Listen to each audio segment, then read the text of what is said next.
마태복음 3장 16절부터 17절까지 말씀입니다. 마태복음 3장 16절부터 17절입니다.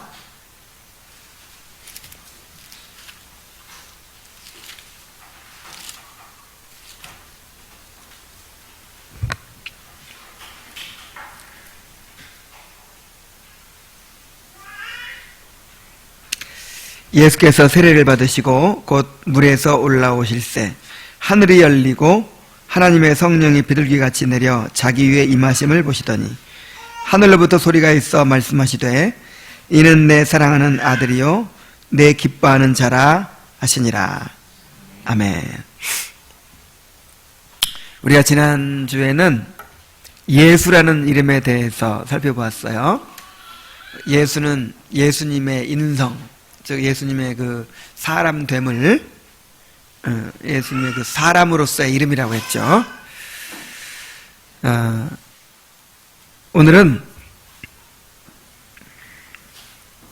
이제 그리스도라는 이름에 대해서 살펴봅니다.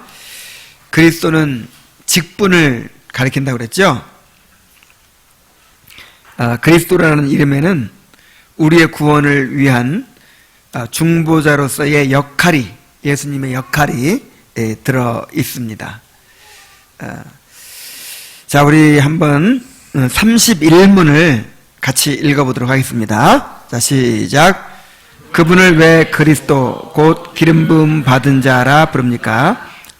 왜냐하면 그분은 성부 하나님으로부터 임명을 받고 성령으로 기름 부음을 받으셨기 때문입니다. 그분은 우리의 큰 선지자와 선생으로서 우리의 구원을 위한 하나님의 감추인 경영과 뜻을 온전히 계시하시고 우리의 유일한 대제사장으로서 그의 몸을 단번에 제물로 드리시고 우리를 구속하셨고 우리를 위해 항상 간구하시며 또한 우리의 영원한 왕으로서 그의 말씀과 성령으로 우리를 다스리시고 우리를 위해 획득하신 구원을 이루도록 우리를 보호하고 보존하십니다. 예수님의 그리스도로서의 그 사역을 또 역할을 잘 서술해 주고 있습니다. 자, 예수님은 그리스도이십니다. 이 그리스도라는 말은 히브리어 메시아의 이제 번역이에요. 히브리어 메시아를 헬라어로 번역한 말이죠. 이 메시아라는 말, 그리스도라는 말이 무슨 뜻입니까? 기름 부음을 받은 자다, 그 뜻이에요. 자, 기름 부음을 받은 자. 이 기름 부음 받는다는 말은 뭔가 임직을 받는다, 그런 뜻이에요. 구약 시대에 왕과 선지자와 제사장, 이 세 가지 직분은 이제 하나님께로부터 오는 직분이라고 그렇게 생각을 했어요. 그래서 하나님께로부터 오는 이 직분, 왕과 선지자와 제사장은 기름을 부어 세웁니다. 이 감람유, 그러니까 올리브유를 이렇게 머리에 부어가지고 그렇게 이제 임직식을 하는 거예요. 이 기름은 무엇을 상징하냐면 성령을 상징하는 거예요. 그래서 하나님께서 어떤 사람에게 어떤 사명을 주시고 또 하나님을 위해서 봉사하게 하실 때는 그것은 인간의 힘으로 안 되잖아요. 성령의 능력으로 할 수 있잖아요. 그래서 성령을 내려주시는 거예요. 성령을 부어주시는 거예요.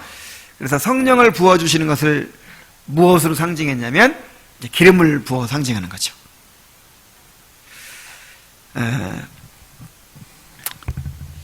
예수님은 하나님이 우리의 구원을 위해 세우신 선지자와 제사장과 왕이십니다.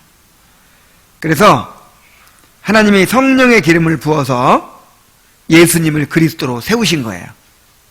오늘 우리가 읽은 본문이 바로 예수께서 그리스도로 임직받는 장면이에요.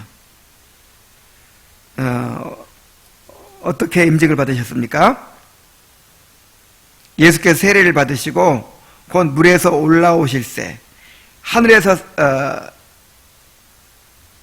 하늘이 열리고 하나님의 성령이 비둘기같이 내려 자기 위에 임하심을 보시더니, 그랬죠? 성령께서 예수님 위에 임하셨잖아요.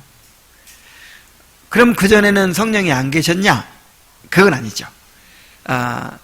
이제 그리스도라는 이제 인류의 구세주로서 임명받는 거예요. 누구로부터? 하나님으로부터 직접 임명을 받는 거예요. 그래서 이제 그 전에도 예수님은 성령 충만하셨죠. 성령이 내주하고 계셨죠. 그러나 이제 다시 한번 이 성령이 이제 또 그 사명을 위해서, 그리스도라는 사명을 위해서 임재하시는 거예요.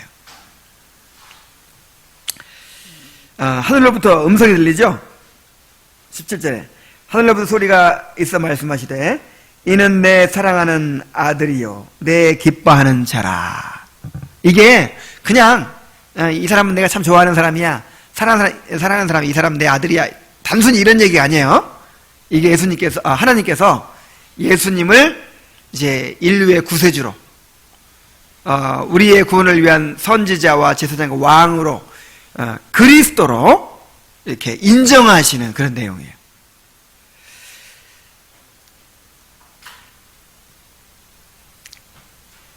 이사야서 61장 1절 3절에 보면은 이렇게 이제 예수님께서 기름 부음 받은 자가 되실 것을, 그리스도가 되실 것을 예언을 했습니다. 61장을 한번 볼까요? 주 여호와의 영이 내게 내리셨으니 이는 여호와께서 내게 기름을 부으사. 자, 무엇을 부어요? 이 기름 붓는다는 말과 영이 임하셨으니 이 말이 같은 뜻이에요. 그 표현을 바꾼 거예요. 그러니까 이제 선지자나 제사장의 왕이나 이렇게 기름 부어서 임직받는 거나 마찬가지란 말이죠. 하나님의 성령을 부어서 임직을 한 거예요. 그리스도로. 가난한 자에게 아름다운 소식을 전하게 하려 하심이라. 여기 가난한 자는 그냥 재산이 가난한 사람 아니죠? 마음이 가난한 자, 마음이 깨어진 자, 정말 하나님을 갈망하고 구원받기를 갈망하는 자. 나를 보내사 마음이 상한 자를 고치시며, 마음 상한 자는 또 누구예요? 세상에서 상처받은 자. 그게 아니고 정말 자기의 죄를 깨닫고 무능을 깨닫고 애통하고 하나님 앞에 울며 엎드리는 사람. 마음이 상한 자를 고치며 포로된 자에게 자유를, 자, 죄에 포로된 자에게 자유를 주고 갇힌 자에게 노임을 선포하고 여호와의 은혜의 해와 우리 하나님의 보복의 날을 선포하며 모든 슬픈 자를 위로하되. 자, 이런 이제 메시아로서의 사역을 이제 위해서 성령을 이제 성령이 임하셨다. 다시 말하면 기름 부으셨다. 이렇게 예언하고 있죠. 그래서 예수님은 우리의 그리스도십니다. 예수님이 우리의 그리스도십니다. 그 말은 다른 말로 무슨 말이에요? 예수님은 나의 구원을 위해서 나에게 선지자가 되어주신 분이다. 나의 구원을 위해서 나에게 제사장이 되신 분이다. 나의 구원을 위해서 왕이 되신 분이다 하는 거예요. 그러니까 우리가 구원받으려면 꼭 이 세 가지 직분이 필요한 거예요.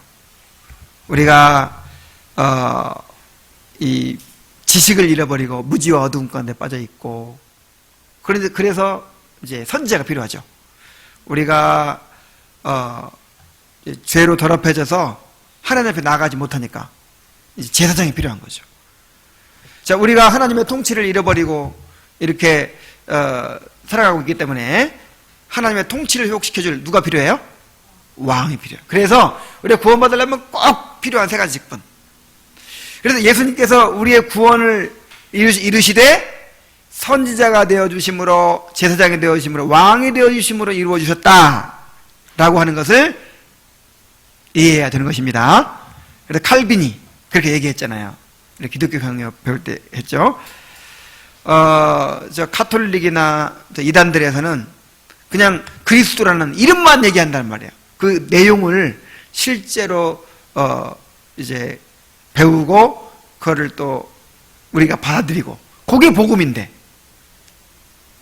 오늘날 이 축소된 복음을 전하는 일반 많은 이제 복음주의 교회들에서 이 복음을 전할 때 그냥 이런 내용은 다 빼버리고 뭐만 얘기해요? 용서 문제만 얘기해요. 용서 문제, 죄 용서만. 우리가 죄인인데 예수님이 십자가에 대신 죽으셨기 때문에 우리는 이제 용서받았다. 요걸로만 설명되는 게 아니란 말이에요. 복음을 제대로 이해하려면 예수님의 삼중직, 이걸 뭐라 그래요? 삼중직. 이 삼중직을 이해를 하고 그 삼중직을 통해서 우리의 이루신 구원을 받아들여야 돼요. 자, 예수님의 삼중직을 자세하게 살펴봅니다. 첫째로 예수님은 우리의 큰 선지자가 되십니다. 자, 선지자가 뭐 하는 사람이에요? 하나님의 말씀을 받아서 백성들에게 전하는 사람, 그런 직분이죠. 저 구약에 선지자들이 있었어요. 하나님은 이 선지자들을 세우시고 하나님의 말씀을 직접 받아서 백성들에게 전하게 하셨어요. 그래서 선지자들을 통해서 하나님의 뜻을 알고 선지자들을 통해서 이제 복음을 이제 듣게 되는 거예요. 그런데 이 구약의 선지자들이 바로 예수님이 보낸 사람들이에요. 그리고 장차올 큰 선지자가 되시는 예수님의 모형이었어요.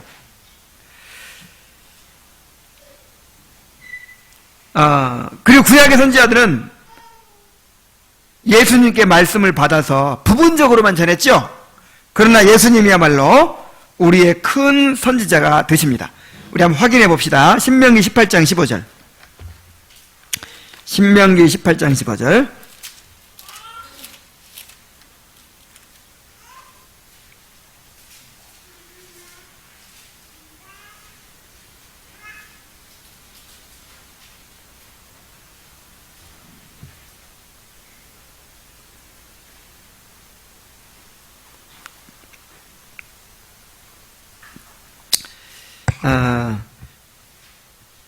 내 하나님 여호와께서 너희 가운데 내 형제 중에서 너를 위하여 나와 같은 선지자 하나를 일으키시리니 너희는 그의 말을 들을지어다.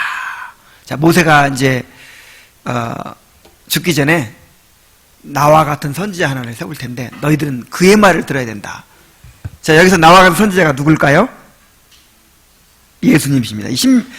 사도행전 10장 38절에 보면은 예수님이신 것을 보여주고 있어요. 사도행전 10장 38절.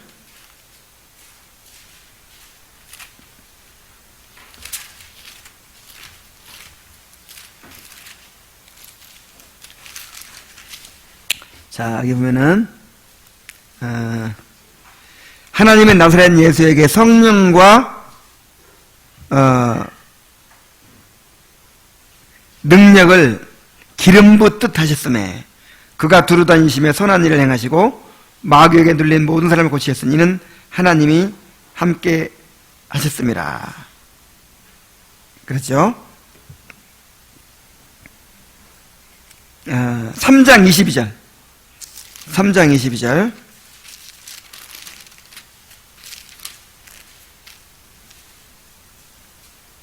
모세가 말하되 주 하나님이 너희를 위하여 너희 형제 가운데 나와 같은 선지자 하나를 세울 것이니 너희가 무엇이든지 그의 모든 말씀을 들을 것이라.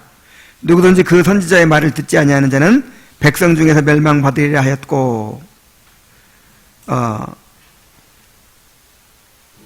자, 지금 예수님에 대해서 이야기하면서 이렇게 설명하고 있는 거예요. 그러니까 모세가 나와 같은 선지자 하나를 세울 것이다 했는데 그분이 누구다? 바로 예수님이다. 그러니까 그의 말을 안 들으면 어떻게 된다는 거예요? 멸망받는다. 왜냐하면 우리의 구원을 위해서 선지자로 보냄받았는데 우리가 그 선지자를 듣지 않으면 멸망한다는 거예요. 예수님은 우리의 구원을 위해서 하나님의 감추인 경영과 뜻을 온전히 계시를 해주셨습니다. 예수님 자신이 하나님의 말씀이요 계시 자체였어요. 그래서 히브리서 요한복음 1장 18절에 하면은 본래 하나님을 본 사람이 없으되 독생하신 아버지 품속에 있는 독생하신 하나님이 나타내셨느니라 그랬죠. 그러니까 예수님은 하나님의 본체이시잖아요.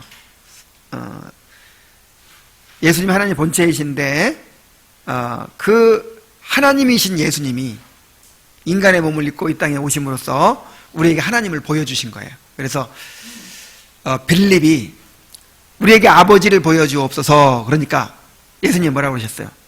내가 3년이나 너희와 함께 있어 왔는데 어찌 또 아버지를 보이라 하느냐? 나를 본 자는 아버지를 본 것이거늘 왜 아버지를 보이라 하느냐? 그랬어요. 그러니까 예수님 자체가 하나님의 말씀, 하나님의 계시입니다. 그리고 예수님이 또 말로도, 입으로도 하나님의 계시를 선포해 주셨어요. 복음을 선포해 주셨어요. 그래서 히브리서 1장 2절에 보면은 한번 찾아봅시다. 히브리서 1장 2절.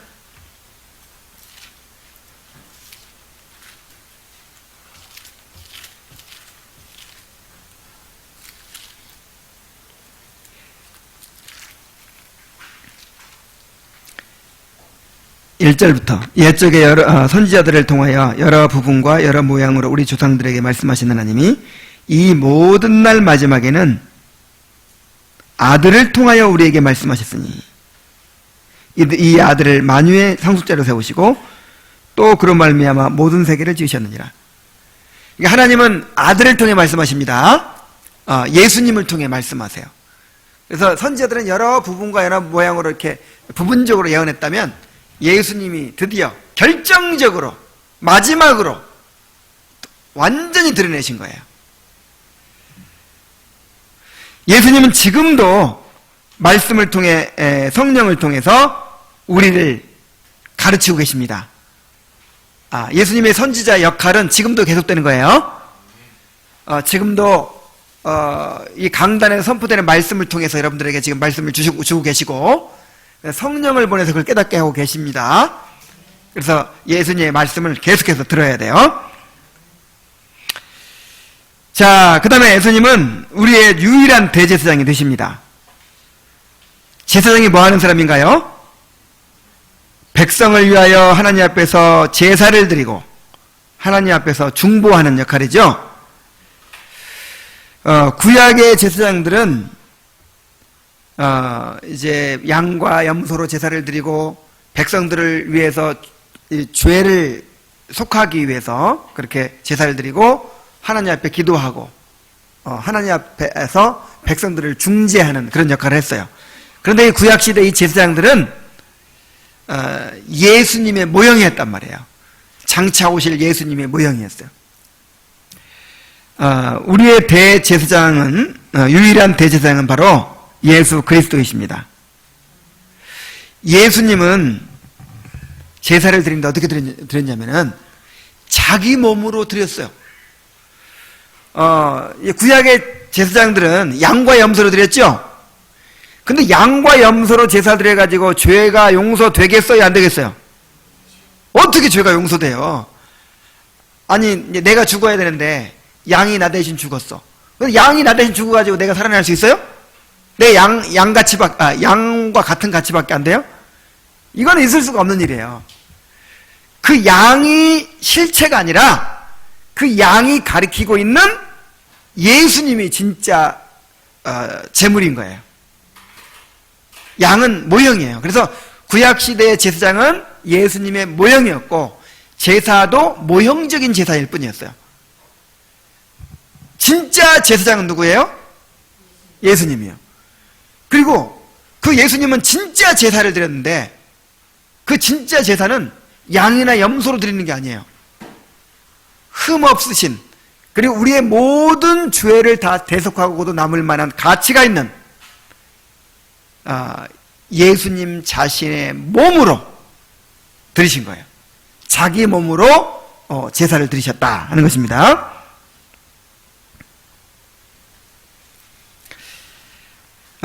이 성경 구절들이 많은데 이건 집에 가서 찾아보세요. 오늘은 다 피곤한 거 돼가지고 그냥 넘어갈게요.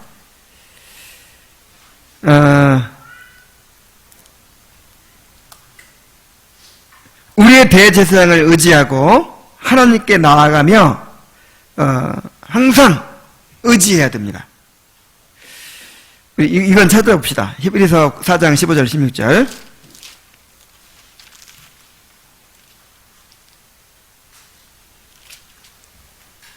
자, 함께 읽어보겠어요. 시작.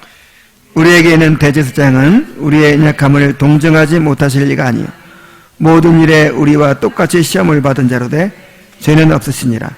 그러므로 우리는 긍휼하심을 받고 때를 따라 돕는 은혜를 얻기 위하여 은혜의 보좌 앞에 담대히 나아갈 것이니라.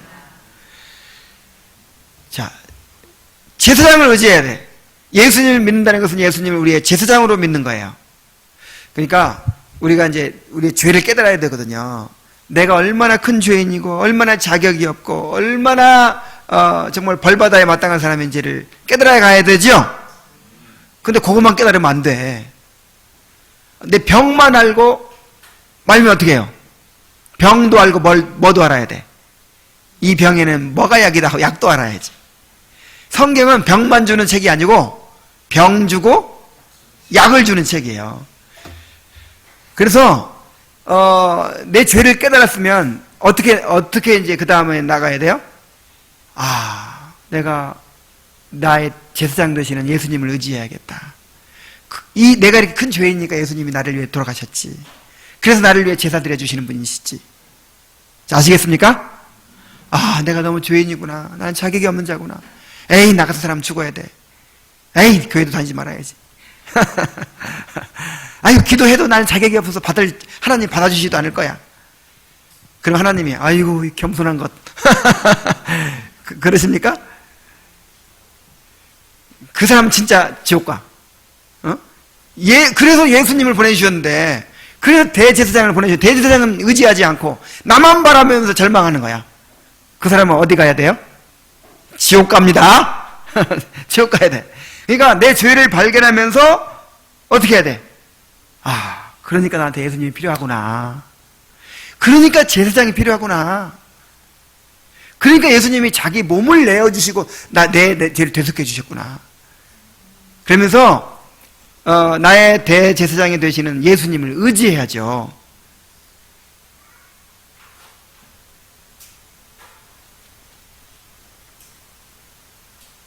우리에게는 대제사장은 우리의 연약함을 동정하지 못하실 이가 아니요. 여러분, 변호사가 누구를 위해 있는 거예요? 죄 지은 사람이 있는 거죠? 근데 이제 죄 짓고 나 변호 좀 해달라고 찾아왔어. 에이, 나쁜 사람. 당신 그러고도 사람이야? 나 당신 같은 사람 변호할 수 없어. 자, 이런 변호사 있을까요, 없을까요? 그런 변호사가 어디 있어요? 변호사는 의인을 위해서 있는 게 아니라 죄인을 위해서 있는 거라니까. 그러니까 어떤 죄를 지었든지 변호사 찾아가가지고 나 변호 좀 해주시오. 그러면 살인범을 위해서도 어떤 파렴치범을 위해서도 변호하는 거예요. 근데 예수님은 죄인을 위한 제사장이세요. 우리가 어떤 죄인이든지 아무리 자격이 없더라도 우리 편이십니다. 예수님은 끝까지 우리 편이십니다. 그럼 어떤 사람을 심판하고 어떤 사람을 벌하실까요? 죄인들을 벌하시는 게 아니라 예수님의 그 대속의 은혜를 거절한 사람, 받아들이지 않는 사람이 이제 지옥에 가는 것이죠.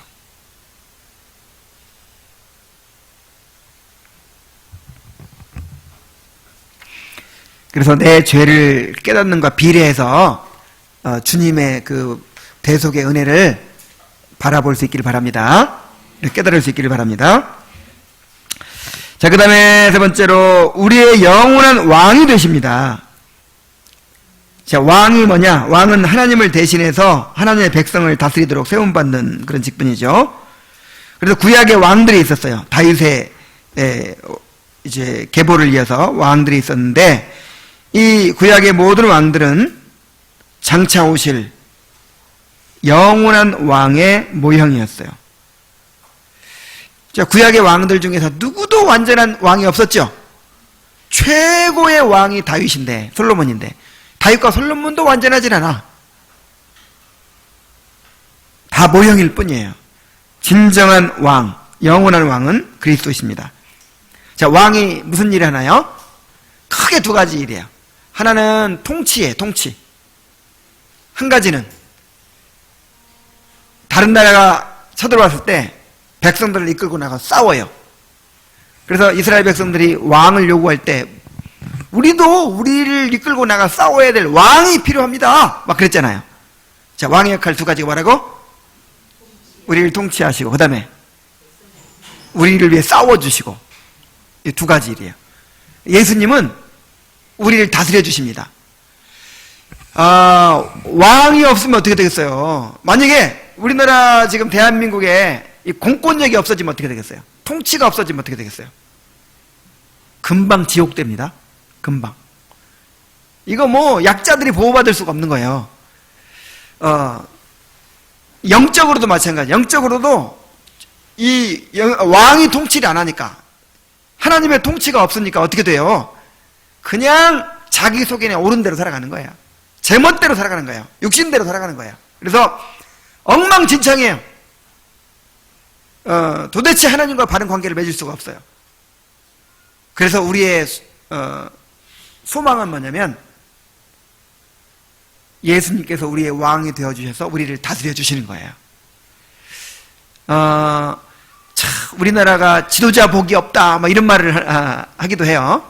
국민들이 너무 우수하고 잠재력이 있는데 정말 이것을 하나로 탁 통합시켜가지고 이끌어갈 그런 제대로 된 지도자만 있으면 정말 우리나라가 엄청나게 참 발전할 수 있다 뭐 그런 얘기를 하는데, 그런 지도자가 있었으면 좋겠죠. 자, 그런 사람 나오면 찍으세요. 그런데 가장 완전한 왕이 누구시라고요? 예수님이요. 예수님이 우리를 통치해 주시면 우리 삶이 어떻게 되겠어요? 그 예수님이 통치해 주시는 걸 뭐라고 하죠? 하나님의 나라. 하나님의 나라라고 하죠. 하나님의 나라가 우리의 소망입니다. 자, 우리의 소망은 하나님의 나라예요. 이걸 두 글자로 하면 어떻게 되죠? 천국. 이게 바로 천국이에요. 예수님께서 우리를 통치해 주시는 것, 이것이 천국이에요. 그런데 예수 그리스도를 영접하고 예수님과 연합된 사람은 이제 하나님의 나라가 임한 것입니다. 천국이 임한 거예요. 예수님께서 통치해 주시기 때문에. 그래서 이 땅에서부터 주님의 통치를 누립니다. 그리고 그 주님의 통치가 점점 완전해져 가다가 나중에 예수님께 재림하실 때 그 하나님의 나라가 이제 극치를 이루게 되는 거예요. 완전해지는 거예요.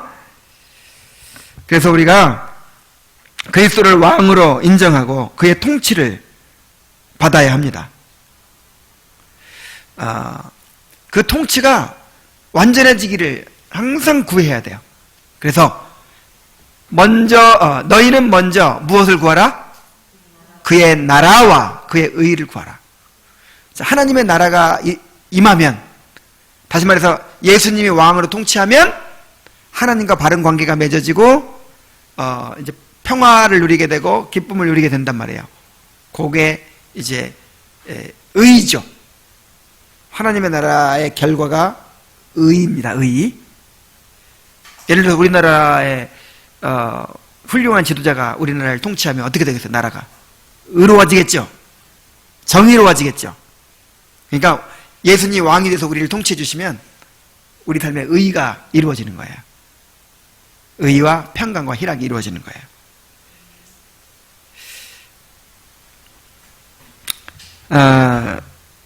예수님을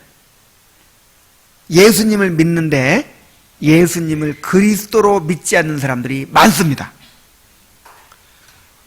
이제 이 자유주의자들은 예수님을 그리스도로 안 믿어요. 예를 들어서 뭐 슈바이처라든지 뭐 이런 사람들은 그렇게 예수님을 본받고 싶어하고 예수님의 사랑을 실천하고 싶어하고 그랬지만 인간 예수를 믿는데 누구를 안 믿어요? 그리스도를 안 믿어요. 그래서 예수님을 믿되 그리스도를 안 믿는 사람에게는 구원이 없어요. 예수님을 단지 인간 예수로 믿으니까 예수님 말고도 다른 종교를 통해서도 구원받을 수 있다, 이렇게 주장을 하는 거예요. 근데 예수님이 그리스도이신 것을 믿는 사람은 예수님 외에 그리스도가 누구야? 예수님 외에 선지자가 누구예요? 예수님 말고 하나님을 보여준 분이 누구예요? 예수님 말고 복음을 드러내준 분이 누구예요? 예수님 말고 자기 몸을 들여서 우리 죄를 대속해준 제사장이 누구냐고요? 예수님 말고 이 하나님 나라를 이 땅에 임하게 하시고 그렇게 우리를 위해서 마귀와 싸워주시고 우리를 통치해 주신 분이 누구예요? 예수 외에는 없는 거예요. 그런데 이제 이론적으로는 믿어. 예수님은 그리스도이십니다. 예수는 그리스도, 예수는 주 하고 믿어요. 이렇게. 그런데 이 실제 내용을 받아들이고 그렇게 이제 적용하지 않고 머리로만 믿는 사람들이 있어. 예수님이 그리스도이신 걸 믿죠? 그러면서 그리스도라면 선지자이고 제사장이고 왕이잖아요. 그럼 선지자라면 어떻게 해야 돼? 그의 말을 들어야지. 그의 말을 듣지 않으면 어떻게 한다 그랬어요? 멸망한다 그랬잖아요. 예수님이 제사장이라면 어떻게 해야 돼요? 자기 죄를 깨닫고 회개해야죠. 그리고 예수님의 대속의 은혜를 의지해야죠. 자기 죄인인 걸 인정하고 예수님을 의지하여 하나님께 나아가야죠. 또 예수님이 왕이라고 인정한다면 그의 통치를 받아들여야지. 날마다 그의 나라를 구해야지. 여러분들은 실제적으로 삶 속에서 예수님을 선지자로, 제사장으로, 왕으로 그렇게 인정하고 그렇게 받아들이고 그런 관계를 맺으시기 바랍니다. 자, 그런데 예수님을 이제 그리스도라고 하잖아요. 예수님을 그리스도라고 하는데 예수님을 믿는 사람들을 그리스도인 그래요. 그리스도인. 그래서 이 그리스도인이라는 것이 또 무엇인지 32문에 그렇게 또 정리가 다 되어 있습니다. 함께 읽어보겠어요. 시작. 그런데 당신은 왜 그리스도인이라 불립니까? 왜냐하면 내가 믿음으로 그리스도의 지체가 되어 그의 기름 부음에 참여하기 때문입니다. 나는 선지자로서 그의 이름의 증인이 되며 제사장으로서 나 자신을 감사의 산 제물로 그에게 드리고 또한 왕으로서 이 세상에 사는 동안은 자유롭고 선한 양심으로 죄와 마귀에 대항하여 싸우고 이후로는 영원히 그와 함께 모든 피조물을 다스릴 것입니다. 자, 그리스도인이라는 이름의 그 기원과 의미를 한번 생각해 보죠.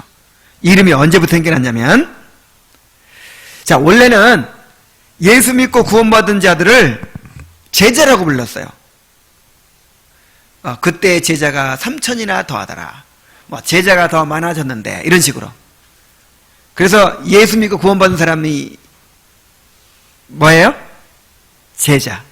제자입니다. 여러분 모두가 제자예요. 그런데 이제 이 복음을 유대인들에게만 전했거든요. 핍박받고 흩어졌던 사람들 전부 유대인들에게만 전하는 거예요. 그런데 안디옥이라는 도시에서 처음으로 이방인에게도 복음을 전하기 시작해요. 그래가지고 이방인들도 구원을 받고 예수님을 믿는 거예요. 예수님을 믿고 구원 받는 거예요. 그래서 이제 예루살렘의 사도들이 바나바를 파송합니다. 바나바가 다소에 가서 바울을 데려다가 안디옥에서 이제 안디옥 교회를 이제 형성을 했어요. 그런데 거기서 처음으로 불신자들이, 이방인들이 예수 믿는 사람들 가리켜서 그리스도인 이렇게 불렀어요. 좋은 뜻으로 불렀을까요? 나쁜 뜻으로 불렀을까요? 좋은 뜻으로 부를 리가 없죠. 그렇게 그리스도를 따르고 그리스도에게 속하고 그리스도를 추종하고, 그러니까 이 사람은 뭐다? 그리스도인이다.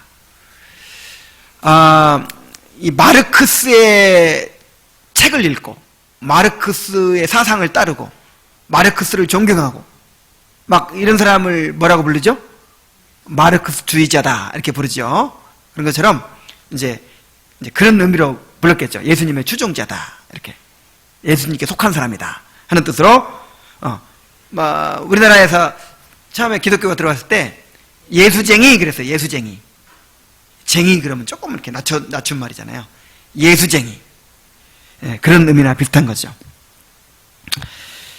그런데 성경의 저자들이 제자들에게 이 이름을 사용하는 거예요.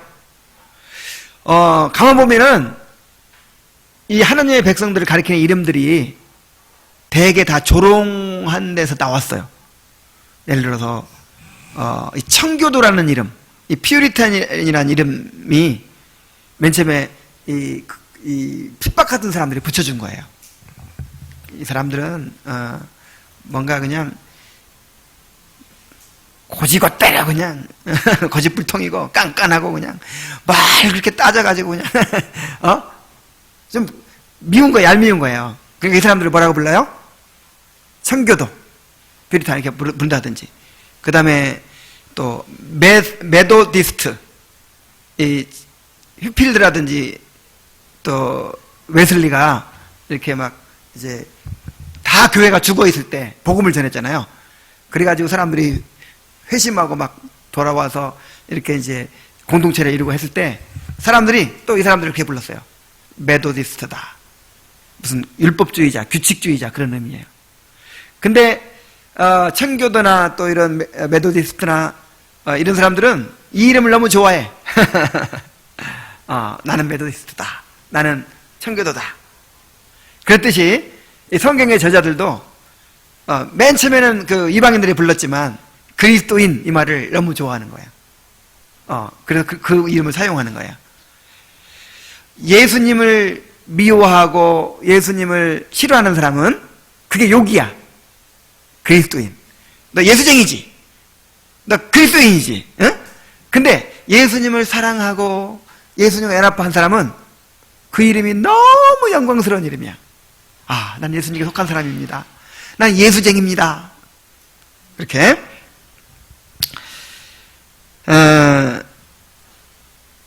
우리는 믿음으로 그리스도의 지체가 되어서 그의 기름 부음에 참여한 사람이 되었습니다. 자, 기름 부음에 참여한다는 것이 무엇입니까? 자, 기름 부음은 뭐가 돼요? 선지자가 되고 제사장이 되고 왕이 되는 거예요. 그런데 내가 예수님의 지체가 돼가지고 예수님의 기름 부음에 함께 참여하게 됐어요. 그래서 내가 예수님과 함께 선지자가 되고 제사장이 되고 왕이 되었다라고 하는 것입니다. 정말 놀라운 일이죠. 자, 베드로전서 2장 9절 말씀. 베드로전서 2장 9절.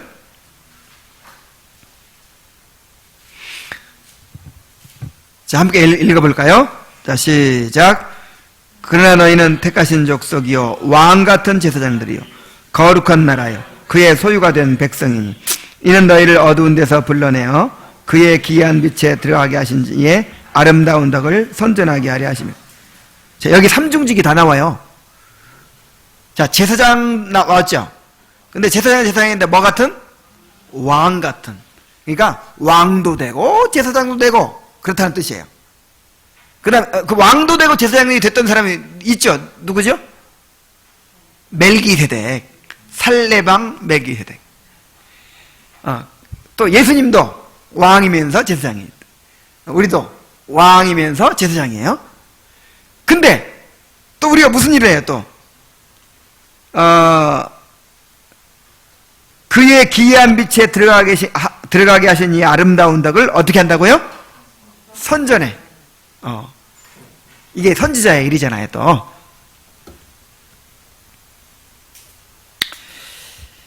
우리는 그리스도 안에서 그의 기름 부음에 함께 참여했습니다. 그래서 우리가 선지자가 되고, 우리가 제사장이 되고, 우리가 왕이 됐어요. 여러분, 이거 정말 엄청난 일이에요. 이거 정말 이걸 알면 이렇게 시시하게 살지 않아요. 여러분, 구약에 나시린이 있죠. 나시린은 머리에 삭도를 대지 않죠. 그 다음에 또 뭘 대지 않죠? 술을 먹지 않아. 포도주를 입에 대지 않아. 하여간 나시린은 부정한 것을 만지지 않아. 나시린이 뭐예요? 하나님께 바쳐진 성별된 사람이잖아요. 나시린은 특별한 사람인 거예요. 하나님께 바쳐진. 근데 오늘날 우리가 바로 나시린이란 말이에요. 우리가.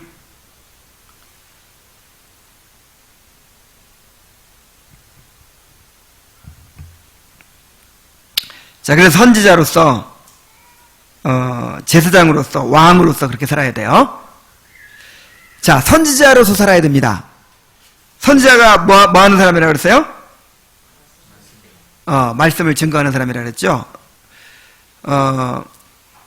우리 선지자로 삼기 위해서 하나님께서 복음을 우리에게 계시해 주셨어요. 남들이 알지 못하는 거 알고 있죠? 깨닫지 못하는 걸 알고 있죠? 눈으로 보기는 보아도 알지 못하고 귀로 들어도 알지 못하고 그런다고 했잖아요. 그런데 우리는 눈을 열어주시고 귀를 열어주셔가지고 복음을 지금 깨닫게 해 주셨어요. 왜 이렇게 했을까요? 선지자로 세우려고. 그래서 우리가 선지자로 세움받았기 때문에 부지런히 또 배워야 돼요. 뭐 알아야 말해주지. 받은 말씀이 있어야 전해주지. 열심히 배워야 됩니다. 그러니까 선지자라고 생각을 해야 배우지. 그냥 나는 목사님이 선지자고 목사님이 제사장이고 나는 그냥 배우기만 하는 사람이야. 그게 아니에요. 여러분들이 선지자예요. 그래서 복음의 진리를 열심히 배워야 돼요. 그리고 우리의 삶으로 또 말로 그리스도를 증거해야 됩니다. 복음을 위해서 고난을 받아야 돼요. 박해를 두려워하지 말아야 돼요. 선지자로서 사시기 바랍니다. 선지자로서 열심히 복음의 진리를 배우고 또 그것을 다른 사람에게 전해주는 사람 되세요. 자, 그 다음에 제사장으로 살아야 돼요. 자, 제사장으로 산다는 게 뭘까요? 로마서 12장 1절. 이 말씀 암송하죠? 형제들아, 내가 하나님의 모든 자비하심으로 너희를 권하노니 너희 몸을 하나님이 기뻐하시는 사한 제사로 드리라. 이는 너희가 드릴 영적 예배니라. 자, 제사장이 하는 일이 하나님께 제사 드리는 일인데, 자, 어떻게 제사 드린다고요? 내 몸을 사한 제사 드린다고. 내 몸을. 예수님도 자기 몸을 드렸잖아요. 그런 것처럼 우리도 우리의 삶을 드리는 거예요, 하나님께. 그래서 구체적으로는 예배와 기도와 구제 이런 것들을 통해서 하나님을 섬기고 사람들을 섬기는 것입니다. 예배를 잘 드려야 돼요. 그 다음에 쉬지 말고 기도해야 돼요. 그 다음에 다른 사람들, 어려운 사람들을 돌아봐야 돼요. 요게 다 제사야. 성경에 그렇게 돼 있어요. 찬양도 제사라 그랬죠. 기도도 제사라 그랬어요. 그리고 다른 사람들 돌아보는 것도 제사라고 그랬어요. 이게 제사장이 할 일이에요. 그 다음에 말씀대로 순종하며 고난 가운데서 믿음으로 인내하는 것, 이것도 제사예요. 하나님이 영광 받으시는 거예요. 여러분, 우리가 자꾸 이런 편견을, 이런 고정관념을 벗어나야 돼. 그러니까 내가 무슨 큰 일을 이루어가지고 하나님께 막 크게 쓰임받고 막 뭔가를 이루어드리면 하나님이, 야, 나한테 보탬이 되는구나. 그래서 영광 받으시는 줄 알아. 그게 아니에요. 누가 이루시는 거예요? 하나님이 이루시는 거예요. 결과는 하나님이 다 주장하시는 거예요. 중요한 거는 내가 어떤 처지에 있든지 그 그 상황 속에서 믿음을 지키고 인내하고, 그러면 그게 제사야. 다윗은 맨 쫓겨다니기만 했잖아요. 쫓겨다니면서 그게 제사야. 버텨내는 것이 제사야.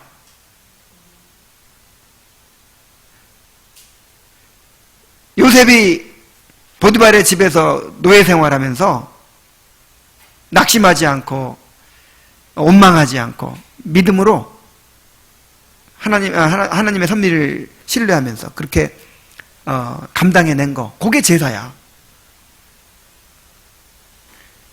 나는 지금 어떤 처지에 있기 때문에 무엇을 할 수 없고 막 이렇게 핑계댈 거 없어요. 하나님 큰 거 만들어내는 거 아니야. 내가 할 수도 없는 거, 그거 막 요구하는 거 아니에요.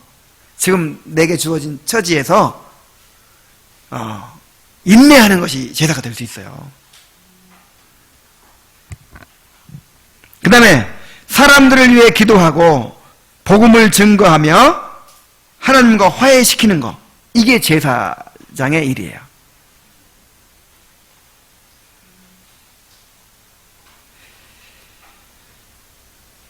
제사장으로 살아가시기 바랍니다. 제사장이 자기 임무를 바로 하지 않으면 백성들이 망해요. 말라기서에 보니까 제사장이 성전을 지키고 제사를 잘 드려야 되는데 어려우니까 다 자기 고향으로 가버려. 그러니까 사역이 제대로 안 되니까 어떻게 되겠어요? 백성들이 다 망해요. 그런 것처럼 예수님께서 그러셨잖아요. 너희들이 누구의 죄든지 사하면 사해지고 그대로 두면 그대로 쓸 것이다. 그러니까 우리가 사람들의 삶을 좌우하는 그런 말하자면 권세가 있다는 거예요. 책임감이 있다는 거예요. 자, 그 다음에 우리는 왕으로서 그리스도와 함께 다스립니다. 일단 우리가 먼저 다스림을 잘 받아야 돼. 여러분 이거 꼭 기억하세요. 우리는 왕인데 왕은 다스려야죠. 근데 나는 최고 왕은 아니거든. 내 위에 또 왕이 있어요. 그러니까 나는 먼저 통치를 잘 받아야 돼.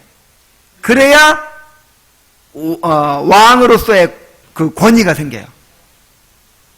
예를 들자면 내가 우리 이제 군대라고 생각해요. 군대에서 고참한테 복종해야죠. 꼼짝 못하죠. 근데 왜 고참한테 꼼짝 못하냐면 고참이 중대장님한테 충성하기 때문이에요. 근데 만약 내 위에 고참이 중대장님을 반역해. 그럼 충성할 필요 있어요, 없어요? 없어. 넌 끝이야 이제. 권위가 없어져.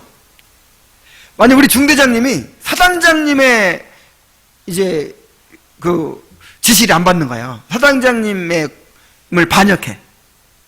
그러면 이제 우리 중대장으로서의 권위가 있어요, 없어요? 없어. 끝나는 거예요. 그래서 이 군 통수권자로부터 권세가 이렇게 이제 주어지죠. 그렇듯이 내가 먼저 예수님께 충성을 하고 예수님께 복종해야 나에게 권위가 생긴단 말이에요. 그래서 내가 이제 왕권을 행사하게 돼요. 말하자면 이제 영향력이 생기는 거죠. 실제로 그렇습니다. 이제 내가 주님과 함께 정말 그 왕의 권세로 우리 가정을 다스리고 또 우리 직장을 다스리고 막 그렇게 해야 돼요. 뭐 높은 자리에 올라가가지고 명령하라는 그런 뜻이 아니라 그런 영향력을 발휘해야죠. 그런데 내가 예수님의 말을 안 듣는 사람이야. 통치를 안 받아. 내 마음대로 사는 사람이야. 그러면 그런 영향력이 생기겠어요, 안 생기겠어요? 생길 수가 없죠. 먼저 통치를 잘 받으시기 바랍니다.